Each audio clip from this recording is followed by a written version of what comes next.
Siya na to si Andre ay Mayora Naik TV. Mayora Naik TV YouTube channel. Suportahan natin. Kalinga ang laging hanap-hanap, tumutulong sa kapwa at taong mahihirap. At yun na nga, mapagpalang araw po sa ating lahat ang nagbabalik ang iyong lingkod, Mayora Naik TV. At bago natin umpisahan ang ating video reaction, sa hapon na ito ay nais ko muna nga batiin ang ama ng Kalingap, Kuya Bal Santos Matubang, atin na vlogs, Kalingap Rab, at sa lahat ng mga Kalingap partners. Suportahan po natin ang kanilang mga YouTube channel at no-skip ads po upang mas marami pa po silang matutulungan na mga kababayan natin na nangangailangan. At yun din po, suportahan din po natin ang YouTube channel ni Kuya Ido, Kuya Jomar, at syempre kay Kuya Bal, Ate Edna, Pau Pau, at syempre lalong-lalo na sa kapwa ko Karepa, suportahan din po natin sila. At ito nga po ang ating bibigyan ng simpleng reaction ay mapapanood sa YouTube channel ni Kuya Bal. So hindi na po natin patatagalin dahil ito nga si Kuya Ido ay nagbisita sa bahay ni Baby Beyonce. So tuloy. Dito na ba mga Ido? Ating mga bisita, mga itsihan. Grabe grabe po mga kaibigan. Talaga naman po. So may lamisa na, may ilang gamit dito. Yan o. Ay grabe no. Grabe ano mga kaidsi. Napakaganda ng loob ng bahay ni Baby Beyonce. At yun na nga ay kasama ni Kalingap Ido yung mga supporters nila ni Baby Beyonce. At yun na nga ay binisita doon ang nakasama si Kuya Bal. So tuloy po natin. Kaso po wala pang ilaw. Yan o, ilaw natin wala pang ilaw. So meron ng kama. Saan si Papa mo tayo? Saan punta? Ano ba inasikas yung ilaw? Tingin mo, inasikas yung ilaw? Hindi mo alam. Ha? Hindi ko alam, baka na. So ito po, walang ilaw ha? So yan po, walang ilaw po. Walang ilaw ha? So pag may ilaw na ito, maribin ka. Grabe guys at mga kaidsi, ang laki talaga ng bahay ni Baby Beyonce.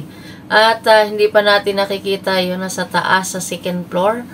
Nasa baba pa lang ay malula-lula ka na. Sa laki at napakaganda ng loob ng bahay. At syempre, ayan dapat ay yung araw na yon ay blessing sana, ribbon cutting. Kaso nga lang ay postpone. So, ayan, kasi walang ilaw at walang tubig. So, ayan, no, grabe talaga. Nakakamangha ang loob ng bahay ni Baby Beyonce. Grabe, ang ganda.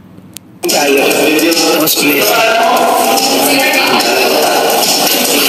siya, no? Dalawang siya.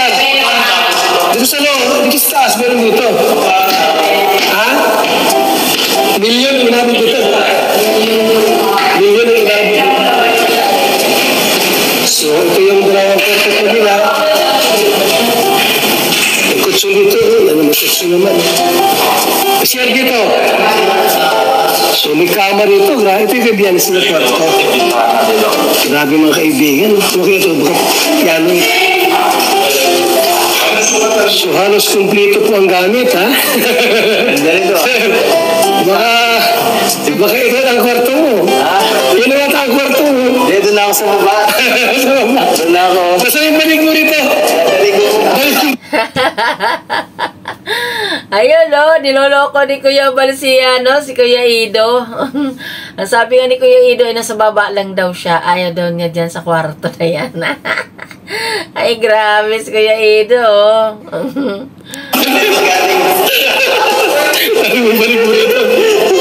So yan po mga kaibigan. Grabe. Grabing bahay ni Biancy. Papaido po ay masaya. Kasi po, ano yan? Dito na yun. Dito na yun. Kahit.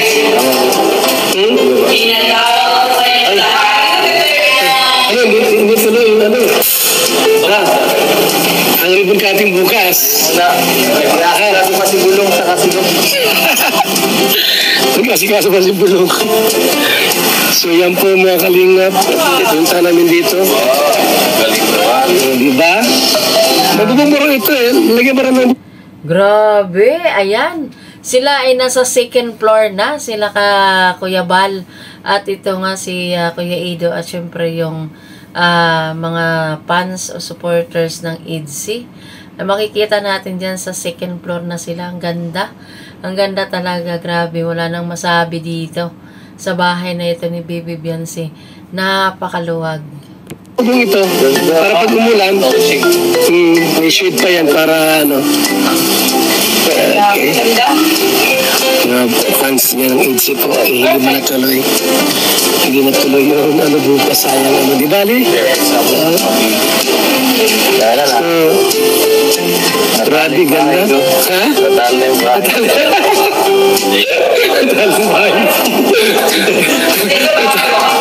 Ikaw na vlogger, ang bahay mo, mas maganda ang bahay ni Dance. Beneficiary ay. Marami na mahal. Kahit yung ilaw, talagang napakaganda. Para siyang para talagang na mamahalin na mga gamit ang nasa loob. Grabe. Ito yung wala aircon si Biancy wala siyang aircon. Dapat aircon natin to. Yan lang para masarap yung tulog niya. Di ba? Ano aircon yan? Hindi ko alam. Mga aircon yan. Mga kaibigan grabe pong bahay po mga kaibigan ni Biancy. Si Arto nila. Yan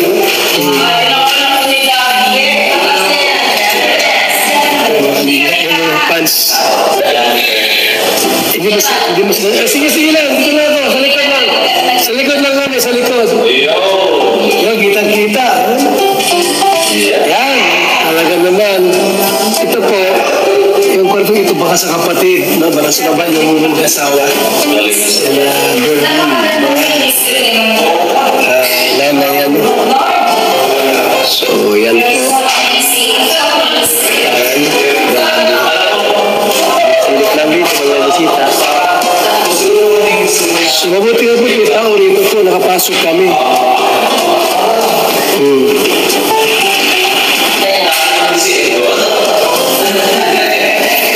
Hindi pala nakakot yung mga gamit kasi meron pa mga refrigerator yan. Pag dito sa gamit yan, washing machine. Ito yung bahay, ikating kwarto ng mag-asawa, no? Yung anak, andito yung anak, kaya nakapasok kami.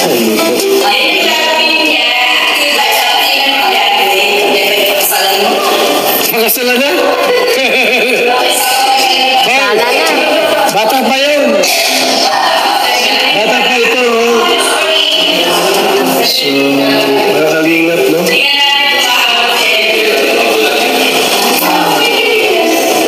Grabe po, no? Talagang handa na po ang lahat para sa ribbon cutting. Kaso po, naudlot.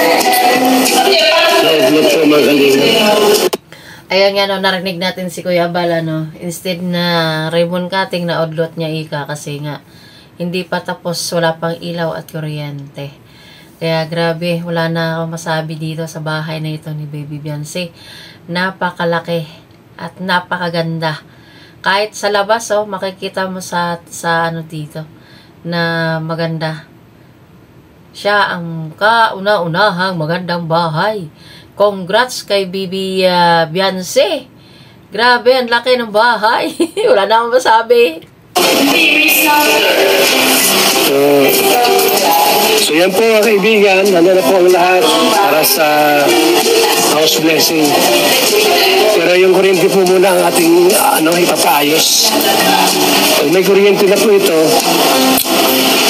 ayun, pwede na po natin i-house blessing. Hindi ko alam kung kailan. Kailan pa pa, it's mga ilang buwan pa kaya itong dating. Mga isang linggo na lang yun. Isang linggo na lang yan? Kasi kaso yan nila doon. Sana. Para next week, may ribbon cutting na ito. Kasi, gusto mo na eh. May pintura na. Yan o. Ano masabi mo sa kulay ng pintura? Ganda po. Maganda sa mata, no? Gusto sa mata. Bakit mo pag kulay pink yan? Tama lang yan. Tama-tama lang. Anong kulay na ito? Green ba ito? Turquoise. Ha? Turquoise. Ano na? Turquoise, blue-green. Green ba yan? Blue-green yan? Turquoise. Ganda po mga kaibigan ng pagkagawa, no? Saka pulido yung pagkapintura. Oo. Pinasil yata ito ay. Pinasil yan. Ha? Ano yan? Skim coat ang ginamit. Kaya man pala. So, Dr. Lab, Bulong Lab, ha? Dato Lab, Dato Lab, saka si Dato Bulong, sino nag-asikaso yung kuryente dito para malaman namin kung kailan ang ribbon cutting dito, wala pa. May makina, may linya. Saka mayroon diyang deep wheel. May deep wheel yan. Kaya ang tubig, walang problema. Ay, anong sukat nito? Parang, baka malawak ito. Pwede po, pwede.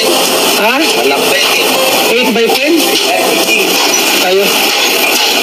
Dito tayo. Ito yung Dr. Lab na bahay. Ayan o.